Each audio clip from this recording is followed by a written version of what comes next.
Happy Little Screams, Season 2. Let us in.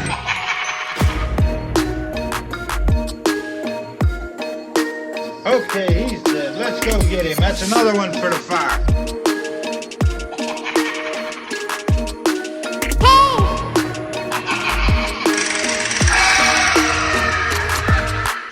Welcome to the Happy Little Screams podcast, Season 2. Speaking of Evil Dead 2, I believe, and I didn't read this, I didn't read these specific words, but I read something that made me think this. I think Sam Raimi is the director for Spider-Man No Way Home. Yeah, he is. Yeah, fucking A, man. That's going to be amazing. Have you seen the great? Have you seen the previews for it? I've seen a lot of stuff on it. Did you see this? The CGI altered this last video? No. So when it came out, my Twitter lit up and people were showing videos of there's a scene in the trailer where Spider-Man's flying from one side and the Sinister 5 or 6 is flying in from the other side, right? Uh-huh. Lizard is looking not at Spider-Man, but at somewhere completely different. And then out of nowhere, his head twists back around like he just got punched. So they said that at the last moment, Sony forced them to edit out Tobey Maguire and Andrew Garfield because there's actually 2 more Spider-Men in that scene. And probably maybe another Sinister 6 character that they're not talking about yet. Well, there's definitely six characters in there for the Sinister 6. Tom Hardy is definitely in there for Venom. You think so? 100%. The second Venom 2, the final scene of Venom 2, they actually cross into the Marvel universe. Yeah. Yeah, I heard that. He's there. It's amazing too because it goes right into the Marvel Venom and not the Sony Venom. It was fucking awesome. Venom pops out and goes, "We know you," and then licks the screen when he sees Spider-Man. It's gonna be fucking bomb. But they have shown 3 different Spider-Mans in the trailer now. They've got the Iron Spider, they've got the Tom Holland Spider, and then they've got the I don't know what it was called, but he wore silver and black armor. Yeah, and it was when he was fighting the Shocker. I remember that one. Yeah, I don't know if they did because I never saw the Andrew Garfield Spider-Man. I don't know if they used that outfit in there, but in the comic book they did. Yeah, and that was the reason they had the comic book. Huh.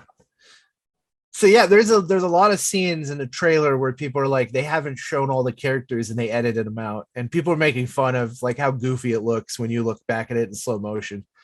Right. But I'm stoked about this because they've been talking about doing a Sinister 6 thing for a long time, and they just never got to it because after every 3 movies, they would just kill off the current Spider-Man, redo the entire thing, start from the beginning, and now this gives them a way to do it. Can you imagine if they bring back the Green Goblin as William Dafoe? That would be awesome because they brought back Doc Ock as Doc Ock, which is weird too because he dies in Spider-Man 2. Yeah, but we're talking multiverse because these people are pouring in from all these alternate versions, which also would explain why, Andrew Garfield or Tobey Maguire's character would have the Iron Man suit that was built for Spider-Man. Well, I don't know if they do. I think that's actually going to be Tom Holland in it. What I mean is that it gives them an out to do whatever the fuck they want with the characters and say, oh, this isn't that movie's version. This is an alternate dimension version of that movie's version. That's fair. It's a Rick and Morty effect, man. Yeah, and I feel like they might end up going a little too far with this because they're doing it in Spider-Man in the Multiverse. They're doing it in Doctor Strange or Spider-Man and No Way Home. They're doing it in Doctor Strange in the Multiverse because I don't know if you've heard this yet or not. But Patrick Stewart and Hugh Jackman have both signed on for Doctor Strange in the Multiverse of Madness. I heard that. I'm super excited to see these. There's 3 movies that are exploring my favorite territory, and that's the Spider-Man movie, the Doctor Strange movie, and the Ant-Man movie. Oh, well, I mean, that would make sense. But Ant-Man's not coming out until 2024, I heard. Really? Yeah, the next one, 2023 or 2024. Okay. But either way, that's more than a year away. They can't drag the multiverse thing on that long because next year it's Black the multiverse is coming. It goes on forever, man. Yeah, but you have Doctor Strange, Black Panther 2, and there's two others that are coming out next year before Ant-Man. Like they can't do if they do multiverse in every single one of these, it's gonna get fucking lame really fucking quick. Did you watch Loki? Yeah, Yeah, I did. that's where they're going. They're going. Kang is the master of time who now literally has an infinite alternate variable stream timeline stream of all himself. Yes. So multiverse is gonna be like this for the next entire phase. But that's what my fear is. My fear is that I have two fears actually. We'll get to the second one in a minute. Is one bees? Because mine is bees. No. I met a girl named B, and she was nothing to fear. She was actually something to look forward to. The multiverse thing. So I fear that they're going to do too much with it because they have two movies pretty much coming out right after each other that are both multiverse. I don't know if the Black Panther one is going to have to do with the multiverse. I do know that they're not recasting Black Panther. So T'Challa Chadwick Boseman will always be Black Panther, but they're going to be changing the storyline and moving around that. Cool. But will the Black Panther movie deal with the multiverse? If it does, that's going to be a problem for me because then that'll be 3 movies and then waiting for the Ant-Man to be the 4th. Now, if you look back at the previous ones with Thanos, the movies were not about Thanos and the Infinity Stones. The Infinity Stones were a small part of most of them. You had them looking for the Tesseract. They were looking for the Tesseract, but it didn't have anything to do with Thanos and what he was planning on doing, except for the end scenes. Did you ever read Infinity War, the comic book? Not Infinity Gauntlet. So in the original comics, there were 3 stories they did back to back over a period of time, which was the Gauntlet, which is the movie we got, where he tries to assemble the gems and tries to snap the universe away. And then he kills all the gods. We didn't get that part. After that, there's a version of Adam Warlock that's evil, because Adam Warlock saves the day in Infinity Gauntlet. An evil version of Adam Warlock called Magnus, which is a sliver of all his evil. When the soul gem splits, he takes like his good and light sides and they separate into their own characters. Mm-hmm. And the evil version is from an alternate world where everybody is evil.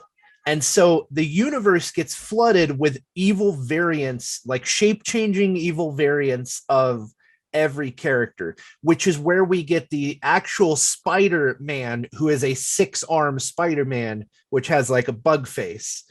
And he's been in the cartoon and stuff. So he gets left over somehow from that. But in that series, people are like, Punisher's dealing with an evil Punisher, Mr. Fantastic's dealing with an evil Fantastic. Every line, because you imagine Marvel has all these codependent lines all over the place. Each one of them is dealing with the effects of these people pouring into our reality. When Marvel does these storylines like this, they do a main storyline book, and then the other books all see the backlash of this big event going on. They did it in every major event. So what they're doing here is they're doing a multiverse story, and every movie is just like the Thanos snap. They're going to be like every movie's impacted, but it's going to be its own specific story of its own, whatever that character's after. Which will be fine as long as, because that would be fine the way you just explained that. But right now, with the way it looks, that's not what they're doing. Because both the Multiverse of Madness and Spider-Man No Way Home, both are all 100% multiverse focused. Yeah. And the Ant-Man movie will definitely be 100% multiverse focused. So what else are they going to have that's multiverse focused? I think the Ant-Man movie is going to be a time travel story. Could be. Because they're going into the quantum realm. The quantum realm's used for them to go back and forth in time. Well, the quantum realm also is a doorway between dimensions. That's true. So it could be either one. I was laughing earlier because I realized now their out is just to have another actor come up as Black Panther, but he's from an alternate. He's not the main Black Panther. Yeah, apparently right now they're saying that will not happen. Nobody will be taking Nobody will be the Black Panther, but there will be Black Panther movies. Okay. I don't know how that works. I respect them for making that decision because I don't know how many times they've just replaced an actor and pretended like he was the same character. Wait, in other Anthony Marvel Mackie. movies. Yeah. There was a whole thing. Have you heard about the whole thing with Suri? No. Right now, The Vax thing. Yeah, they're apparently going to be removing her from the movies because people want to cancel her because of that. Oh my god. Yeah, fucking A, man. We live in that world right now. In Australia, they're just murdering people and then taking all their money and homes because they don't have a vaccine. Yep. Martial law right now out there, right? Oh, it is nuts. I watched a video where a security guard was like, "You don't have a mask." And the guy was like, "I'm sorry, let me get my mask on." And he trips a guy. This is an older guy, like probably 60, 70. And he trips a guy. The guy falls down, smacks his head in the pavement. His head's burst open and he dies. What? No. And they're like, "Oh, well, he wasn't complying with the law." That's where Australia is right now. They're coming to your home and they're knocking on the door like the Gestapo, just like, "Are you vaccinated? Or we will shoot you." Yeah, I have a very confusing thought process on that whole thing because part of me really, really wants to make sure that everybody is vaccinated because I am slightly afraid of what this disease could do and everything like that. And I have trepidations about going to crowded places and things like that with people who may or may not be being safe. And like I went to a bar for Steve's birthday, and in order to get in the bar, you had to show a vaccine card. And I was like, oh, cool. So I'm going to be in with all these people and they're all vaccinated. I felt okay. But me also being a Jew hates that idea because having to show me your papers, I don't know why I went Japanese with that or Chinese. Like I should have went German with that. I didn't hear Japanese, but now I can't unhear it. Yeah, but like showing the papers and everything goes back to that whole idea of a fascist state. Oh, absolutely. I am very against that. So I feel very complicated by that. Let's drop some pills here, buddy. Okay. Here's the thing. This disease only kills like 1% of the population. First of all, this is not the Black Plague. Second of all, there are countries now which have like 90 to 100% vaccination of the populace, and they're still having record numbers of people catching and passing on disease. What's the point of a vaccine if it doesn't stop you catching or spreading it? It makes it a little less of an impact when you get it? This is bullshit. It's all bullshit. Yeah. The Pfizer, who's one of the big leads on the development of this vaccine stuff, is under one of the biggest lawsuits, one of the largest historical lawsuits for lying and misleading the customers during the opioid epidemic. And you go to the news and the news says, well, they're under lawsuit, but they're helping with this vaccine, which everyone needs. Also, this segment is brought to you by Pfizer. Yeah, I don't know what their game is, man. But it's not stopping the disease. Here's the thing. So I was talking to somebody about how they dealt with smallpox, and the way they dealt with smallpox was somebody got smallpox, and the doctors would literally cut open the wounds and then cut somebody who didn't have smallpox in order to give them the smallpox virus so that there would be a herd immunity. But directly from the blood because, Yeah. So with COVID, I mean, I don't know how many people actually died from it before we started treating it because, I mean, we had huge death tolls at the beginning. We like from what was it? We went into lockdown in February, I think. So from February until August, there were a huge number of deaths. However, when you go back and you look at that, there were deaths from complications from COVID. And the majority of them was because we were incubating people that had trouble breathing. And it wasn't the virus that killed them. It was the fact that we took them off those machines and the body forgot how to breathe. And then they died. They basically suffocated. So we ended up killing those people. They went before Intervectum. There was hydrochloroquine. Do you know why hydrochloroquine, whatever it was? Do you know why that was picked? I don't actually. Okay. I looked when this first happened. I looked at that. That drug was built for malaria, and it was built like 70 years ago. It was a Nobel Prize winning cure, because when you have malaria, you have a problem with the oxygen not getting through the blood to reaching the parts of the body. Oh, interesting. And the drug allows the oxygen in the bloodstream to increase so that you can oxygenate, because the air is getting the lungs, but then it's not spreading through the body. So when people were catching COVID, because of the breathing problems, their body wasn't getting oxygen into the actual cells of the body through the bloodstream. And that alleviated the oxygenation. It was not a cure to stop the disease. It was something that helped the oxygen flow.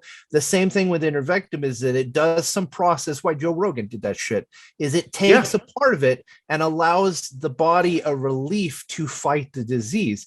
The problem was that it became politicized. And if you said you were going to use this, not only did the doctor get disbarred and delicensed, but the media would shut it down and they'd kick you off the social media. They clamped down like the fucking Nazis. You're not allowed to take this drug because we don't approve of it.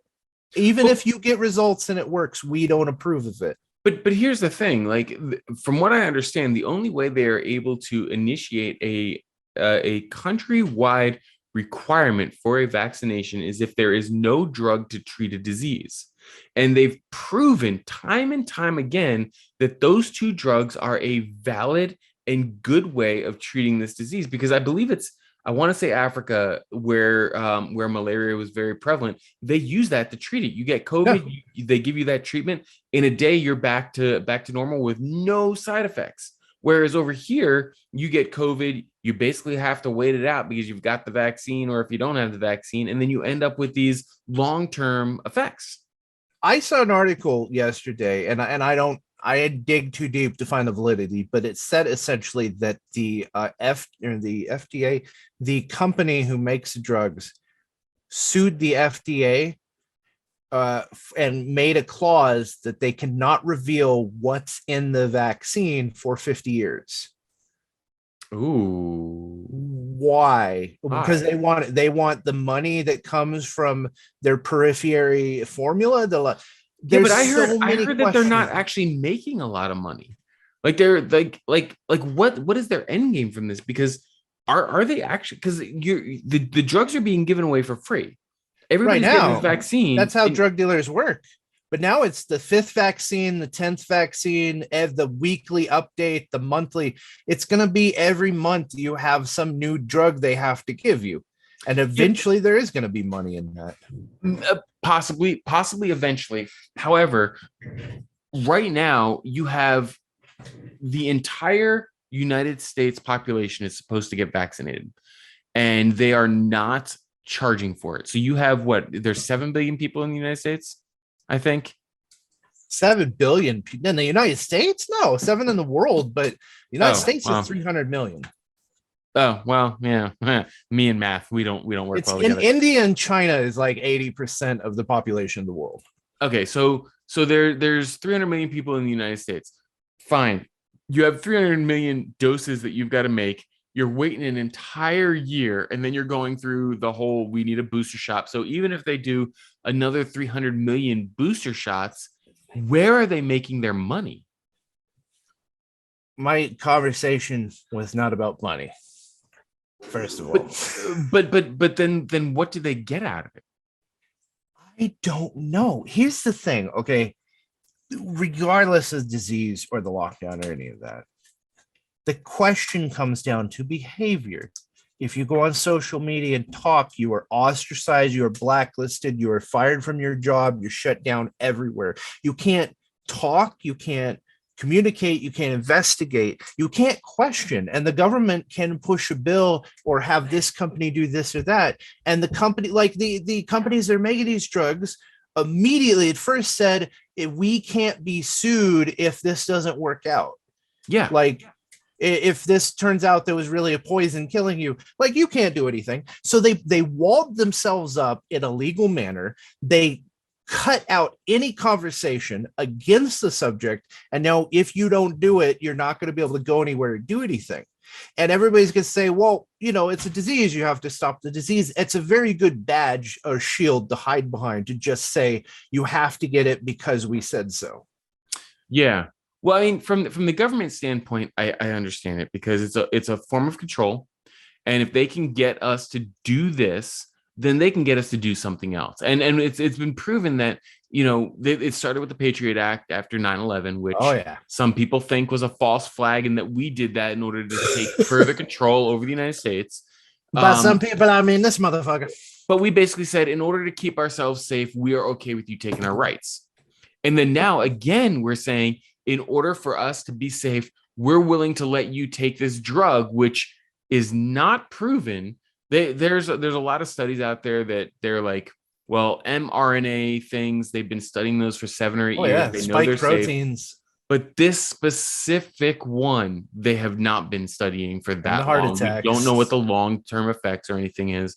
Mm-hmm. So again, as Americans, we basically rolled over and said, hey, sure, come on, experiment on us because you tell us that we need to. Same with the Patriot Act. It was fear. They said you need to be afraid, and now you need to give all this licensing to us so that we can control things. Yeah. And to be clear, I am not an anti-vaxxer. I got my vaccine. Dude, and polio was eradicated by vaccine. It's proven over decades of time. It is constantly refined and re-examined. However, tetanus shots. I mean, this every day of our lives, we take stuff we've taken for granted for like 100 years. 100%. But here's my big problem with it now. I'm all for a vaccine, but a vaccine, the definition up until this year, or maybe in the middle of last year, the definition of a vaccine was a medical whatever that prevents a disease from entering the body. Or spreading to other bodies. This is not a vaccine. This is a flu shot. The flu shot now has been relabeled the flu vaccine. Did you know that? Yeah. Yeah, because it's not a vaccine, because a vaccine is supposed to prevent a disease. Word. They do whatever we tell them. Yeah, all this shot does is makes it so that if you get the disease, you're not hospitalized. And that's not even true in at least like 5 to 10% of the cases. Most of the cases it's true, but not all the cases. I could tell you the list of headlines I've been reading over the last month of I've had both shots and all the boosters, and I just died in the hospital because of COVID again. Yeah. Well, also, it's like, okay, so from what I remember being told about COVID before I got my shot and everything, or before the shots were mandatory, is that you got sick. It was very extreme. You had a hard time breathing. It was basically extreme flu-like symptoms, very fatigued and everything like that. And that you were down for 2 to 3 days. And then after that, there was some lingering effects, like you maybe for a month, you still can't taste, or you can't smell, or you'll get like periods of headaches and things like that. Now, when we were getting the shots, we were told, oh, you might be down for 2 or 3 days. There might be some lingering effects for a month or so, but then things will come back. So how is that any different from COVID? Or the flu. Or the flu. I was reading an article where they said, like, oh, if you take the shot, it will cause your pregnancy to terminate. That actually, I think that was because one person took the shot and they lost their pregnancy. Because it's kind of like one of those things where, you know, if 1,000 people take it and it's good, you only hear the story about the one person who doesn't. Maybe. Yeah. I still think it's, again, you're injecting some mysterious Frankenstein solution, which was built in the shortest time ever to create a vaccine, and pushed on us by the 3 most corrupt companies in the country. And then told you're not allowed to talk about it. You're not allowed to question it. And if you don't take it, you lose everything in your life and are ostracized by society. And now we're going to move on with this. And this is reality from here on out. And that leads me to question. I don't care about vaccines. Vaccines or health or medicine is just a part of science and medicine. This is not science and medicine. This is a control structure telling you how to be. But then when all the cracks develop and you question it, you get sent to the gulag. Yeah. So then let's play a little a mind game, thought game. I think thought game is the correct word. So we both agree that this vaccine was created way too quick and was forced on us way too quick. So what would the other option be, or how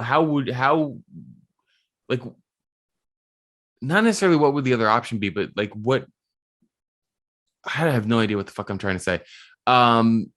So if they didn't force the vaccine on us, what would the world look like today? Do you think that we would have like herd immunity at this point, or do you think that we would all be locked in our houses with masks on, and the little bit of freedom that we have now in some states? I mean, some states are like wide open, like Florida and Texas. It's like, fuck all, let's go out there and have a giant orgy. But do you think that it would be way more open, or way more closed, or what? I don't really like to posturize on the what it could is, because it's a podcast. Posturize, bitch. The problem is there's too many variables. Who knows? It could have killed everyone. It could have just passed. We would have just been like, okay, well, now people aren't really getting it as much. Who knows? And the media is complicit in burying the stories that don't serve their narrative and highlighting the stories that do serve thetheir narrative. I've worked in this industry for too long to not see when I'm lied to, because I will read the facts on something we're doing an article or a piece on, and I'm like, they just blatantly lied or twisted every part of this because they want people to hear it a specific way. It's called spin, and they spin so horrible it could probably power the entire electric grid. And dude, when they get caught on it, it's so funny that they make a giant story that's like headline news, and then when they get caught on it, it's like the last thing that's said underneath the credits of the final extra that was on set. There was a great gag. I mean, I hate Saturday Night Live in general, but there's a fun gag they did when they were doing a Fox newscast parody. And at the end of the show, they're like, and now we would like to make correction of all the falsehoods or lies that we may have told in the story. And then it just runs by the screen a list of like 300 objects super fast where you can't even read them. And they're all like, just complete and open, blatant lies. And I don't like Fox either. I'm not a fan of Fox, but it's the machine. It's what I call the system. It's a unified thing between Hollywood, CNN, Fox, and all these different corporations. And they're tied in with all these lobbyist companies for big oil and automotive and the pharmaceuticals and shit like that. And then the lobbyists in Congress make sure that all this runs the way they want it to. Yeah. I hate it. I hate every part of it, man. It's the Rage Against the Machine. It's lighting a Molotov, but yeah, I mean, I wish there was something that we could do about it. Well, you can't. I mean, you can go out in the street and make a scene and it'll be a blip on the map and people forget it. Nobody's going to care because the machine feeds them. It's like the Matrix, Yep. I don't want to go down that road, but unless it's something that currently suits the liberal left. Is that the right one? The ones who are who need all their pronouns and all that other shit. Yeah, that's liberal left. Yeah.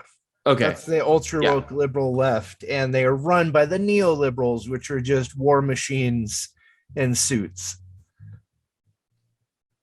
Are you sure suits? Because they may be identifying. Sorry, pantsuits, which is But enough of this COVID talk, because this brings up another point that I believe almost 2 months ago I told you I wanted to talk about, and I sent you an article about it that they're doing, and this is really pissing me off because let me start with this. Superman is a white male from Kansas. Is it Kansas? Yeah, it's Kansas. Wonder Woman is a white, not even white, an Amazonian female from Tescamera or whatever. Cyborg is a black athlete who becomes a robot. So these things are established in our comic community. Okay. Spider-Man is either a white high schooler or white college student or white adult newspaper writer or whatnot. I want a footnote there. That's why Miles Morales works, is because he's not Peter Parker. That He's was his going to be my own point. unique character. Yes, that was going to be my point. And What? Spider-Man is great, but Miles Morales is not Spider-Man. Miles Morales is Miles Morales. If you were to take Miles Morales, who is a black child from a low-income neighborhood who gets the Spider-Man powers, and right now is the most popular Spider-Man out there, and turned him into a white kid or an Arab kid, people would be up in arms. Now, they are doing this thing where they're trying to make a black Superman movie. Cool. Don't make it Superman. Make it one of the alternate versions of Superman, because there are 2 black Supermen that came from Krypton that were in Elseworld stories. Or make it Steel and do it right instead of doing I think it was Shaquille O'Neal who played Steel. It was nonsense. Yeah, fucking dumb. Like, do it right and use the Steel character and make that character popular. DC has a lot of Superman type characters that are black and are their own unique specific characters. Yes. Yeah. And then even not Spider-Man, even Batman. You know, Batman has had different people under the cowl. Cool. But they always become their own thing. Like when Azrael became Batman, he was Batman for a little bit, and then he became Azrael or the Dark Knight. And then they have this new one who they brought and I don't know his name because I haven't been really reading too much Batman over the past several years, but he actually has a black sidekick now that wears the black and yellow armor. And he's a fucking awesome Batman with the few pages that I've seen of it, but he's not Batman. He's his own character. Yeah. There was this thing where, and I'll read it directly from you. I saw this in Polygon and I sent this to you. DC's new Wonder Woman comic finds a smart and simple way to introduce trans Amazons. Amazons on Tescamera, it is a female-run society. Why do we have to add men who identify as women to a classic female-run society? The whole idea was these women left the toxic masculinity, went to this island, were blessed by a god, and became super powerful, independent women, not men who decided they wanted to be women. Or for the men who legitimately, because I do believe this is possible, who legitimately are women in male bodies. The point is, you are still in a male body, regardless of whether you have the surgery or whatever else that you're going to have done. You were still born a male and therefore should not be allowed on Tescamera or whatever the fuck the name of it is, because it's for the Amazonians. Well, if you 3D print a new genetic construct body at a female version, and then you transfer your mind over, that would probably. I disagree, because they were given their powers by a god who was supporting females. Therefore, that god should be able to know that it is a male, in basically a Trojan horse, a male inside a female body trying to get on this island, and basically pulling a Porky shower scene. I'm gonna go get a forklift. I'll be right back. I'm gonna need something to lift all the hate mail that's about to pour in. You know what? It is what it is. I am perfectly fine with there being trans superheroes out there. In fact, I think there needs to be trans superheroes because it's such a big part of our society. Right. But I don't think they need to change what has already existed. If they want to add a Tescamera or Amazonian type thing, develop a storyline for it and do your own thing with it. Don't change the canon to suit the fucking snowflakes out there that are pissed off because they're not represented in a comic book during a time where that wasn't accepted. This is the episode that divides anybody who listens to us. No, it completely 100% accurate and on point. You don't need to change the meta narrative of the story. You need to tell a better story. Yes, that's it. And to my point, let's flip it, because you are right.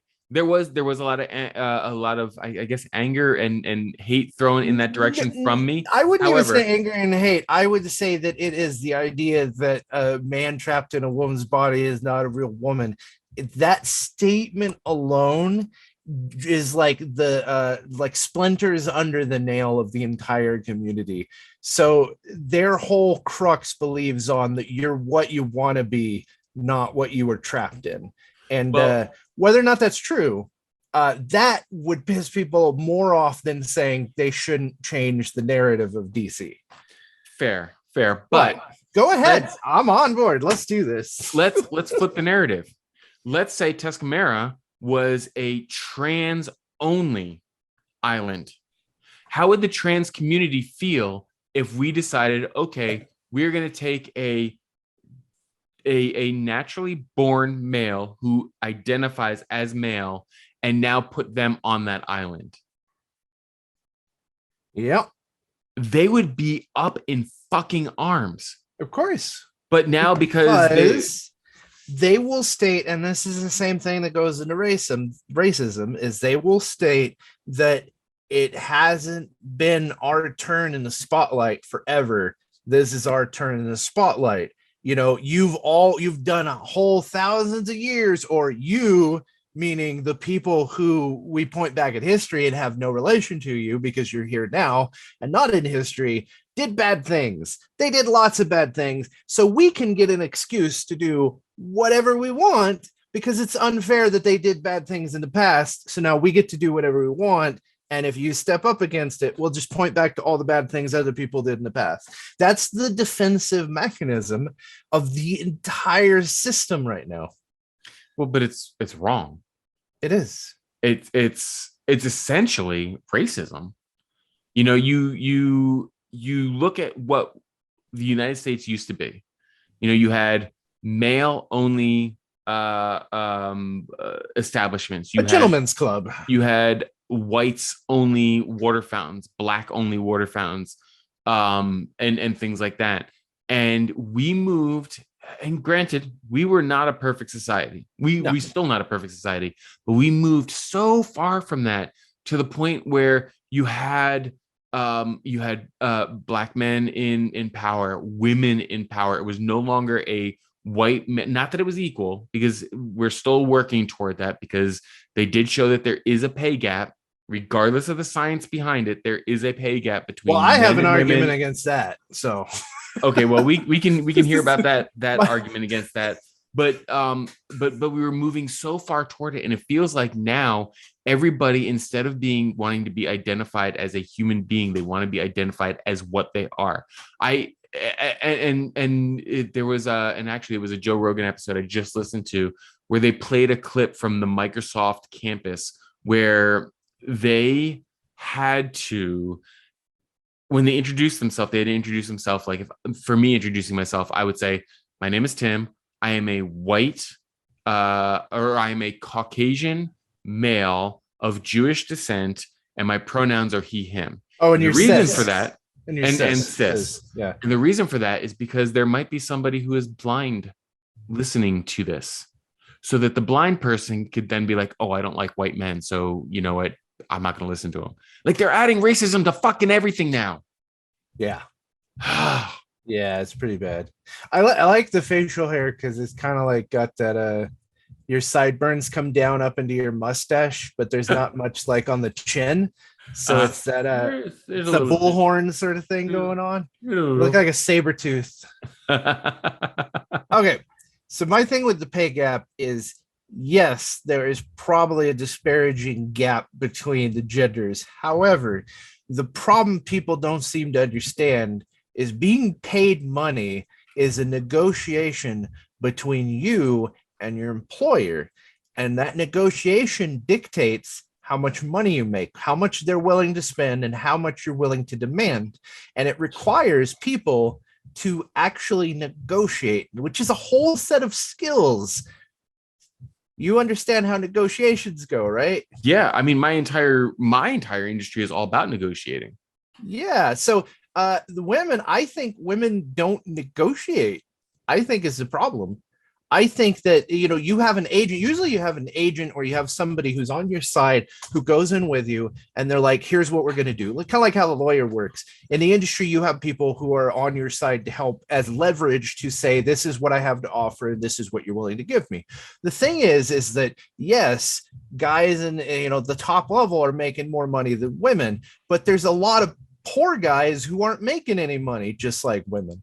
Yeah. The difference between the guy who isn't making money and the guy who is making money is all about their ability to negotiate that money from the people who's giving them the money. I think that's the major crux that causes the problem. There's a social contract because it's not a machine. It's not a number system where you like put in a quarter and you get out a cookie. Jobs are you want, they have, and you have to convince them to give you, and they convince you to do something for that thing you give. And that relationship, I think, is why there is a quote unquote pay gap. Yeah. And that's a big part of it. But do you know the science behind it? Yeah. What's the science behind it? So the science behind it is that men and women, if you have a man and a woman both looking, let's take a lawyer for instance. Okay. You have a man and woman both they go to the same school, they get the same exact grades, they graduate at the same level and everything like that. They both get the same exact job.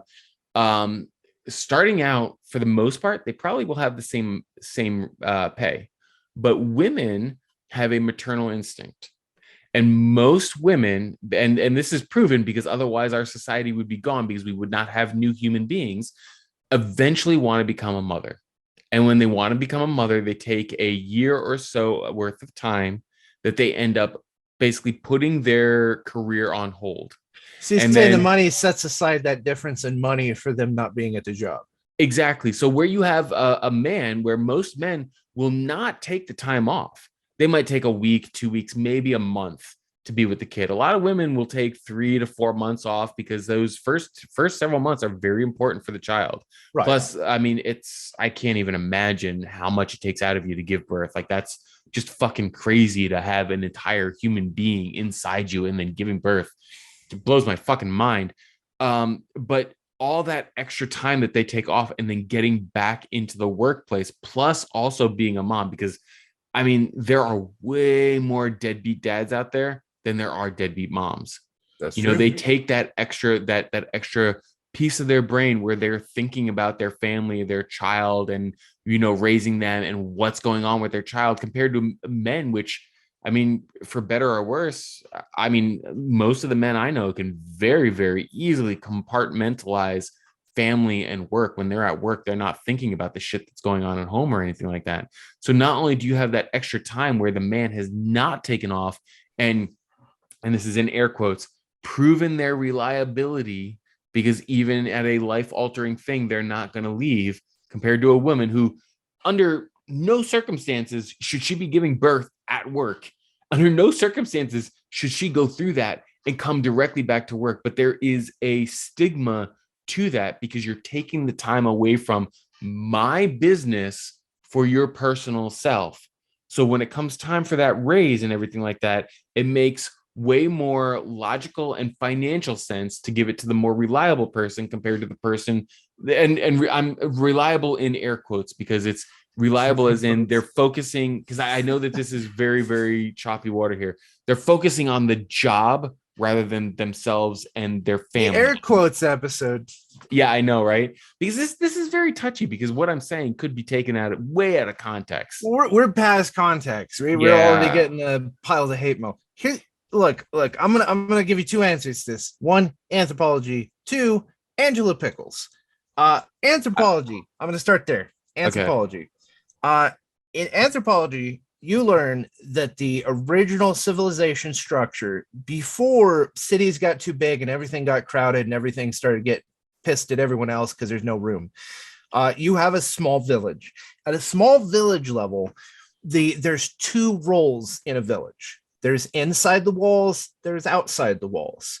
People who are inside the walls, their job is to make sure that we eat, we sleep, that everything's cleaned and taken care of, the broken things are mended, and that basically everybody gets together and gets along with each other. Hey, don't fight with your sister or brother. Hey, don't burn yourself. Let's make sure the system sticks together because we don't know if we're going to make it through the winter. If we don't put aside this food here, we're not going to make it to spring. And then in spring, everybody's going to get pregnant. And then here come all the fall babies. And there's a system, like a biological system inside the wall of safety that is a tribe or a structure or a town. Outside of that is death. Hey, me and the guys are going to go out with spears and we're going to stab an angry animal with teeth, and hopefully it's not going to eat half of us. Men are expendable drones. They get sent out to die in wars. They get sent out to die in battle. They come back bloody, missing an arm with a stake, and they're champions. Women and the people who are like older or younger stay in the village and make sure that everything stays together, but they're a lot safer inside of that bubble. And this also goes like, what's her name? Anita Sarkeesian came up with, they're like, why are you always saving the princess? Because the princess is royalty. Royalty are bureaucrats, and bureaucrats are always in danger because that's who everybody goes after. They kidnap the fucking bureaucrat because they're soft. You can't kidnap a warrior because they'll kick your ass. You kidnap the soft little plush guy and then make the warrior give you a lot of money for that plush guy. So you have an internal part to human structure in a society, and you have to protect that. So the women were in that role because they gave birth to children, they kept care of the children, and they survived to long ages. Guys go and try to climb a tree and fall on a rock and die because they're fucking idiots. And that was the structure. But then you add civilization, technology, politics, religion, and you end up with now where the corporate machine is like everybody has to make money and everybody has to work. And so you have families that still put a core center where they're like, okay, well, stay-at-home dad's going to stay with the children and the warrior women are going to go out, but you're still filling those same roles. Somebody stays at home and keeps it safe, and somebody goes out and might die from a car crash or, a shooter at work or something. That's the roles of a dimorphic society, and it's what kept our structure. So that's where the problems come in, is that you have a role that stays at home, you have a role that goes out, but in a corporate world with 24/7 money, money, money, those roles don't exist anymore. You only have consumers and producers. Okay. That definitely makes sense. Consumption and production leads to Angelica Pickles. I don't know if you ever watched Rugrats. Oh yeah. I was like, who the fuck is Angelica Pickles? It's like, I like pickles, but Angela Pickles is the shitty bully older cousin or whatever who terrifies the children in the show. Yeah. And if you look at her family, she's neglected. She's emotionally neglected because her mom is a businesswoman. Her mom doesn't give a shit about her. Her mom only cares about being on the phone, doing fax calls, and all that. The dad's this like weak-spined little like, oh dear, I don't know. Mother told me to go in the other room, so I'm just gonna sit in a corner and stare at the wall. He's basically a spineless piece of crap, but he's also too busy for her. So Angelica spends most of her time anguished and frustrated and taking it out on everyone else because her parents neglect her. But her mom is a prime example of woman who neglects their family and climbs the corporate ladder to be a ball-busting bitch who takes and demands and gets the top money because she's fucking ruthless. She's like, American Psycho. She's in like, I'm going to foreclose on your family and then sell the house to orphans. Like, she is just this ruthless bitch. And the problem is the only way to get up to the top money-making positions is to be this ruthless monster. Yeah. There are women who make a lot more money than any man will ever make because they become monstrous tyrants. Yeah. And that's the thing too. It's the whole idea of the pay gap is based on the average. So there are women out there that make a ton. Like, I think the what was her name? The one who got arrested and got sued because she created that company that you would take blood and it would tell you whether or not you had cancer. Have you heard about that? Yeah, I heard about it, but what's the details? Yeah, so I'm very, very sketchy on the details, but essentially, she created this company. She got a whole bunch of people behind it, and the reason she got all the money is because she had people like Colin Powell and all these names of people who were not scientists. And the technology did not actually exist. Like what she was selling didn't do a goddamn thing, and that's how she got sued. But she was making so much fucking money. She was the richest woman in the world at that point, or at least in the United States, maybe in the world. And it was a company that was all hers, but it was all fabricated. So there's a lot of entrepreneurial women who have built their own businesses and are self-made successes. But the problem, as you said, was that the average person is not willing to fight. The average person goes in, opens their hands, gets whatever's dumped into it, and bows and cowers out of the room. But also, the average person wants to start a family. That's true. And whether it's men or women, or even both of them that are really interested in the family, it still goes back to the whole fact that regardless of what they want, the woman has a much longer recovery time after giving birth than the man. The man can go right back to work. He might miss 1, maybe 2 days of work, where the woman's going to miss at least a month. If she's smart, 3 to 4 months, because you should be with that kid for the first. Oh, absolutely. Months. That's it for today's episode. If you like what you heard, please share, like, and subscribe. Every new listen helps make this podcast better. Now they're lifting their metal hands. Until next time, keep those screams loud This is the end now. and happy. Dave, this conversation can serve no purpose anymore. Goodbye.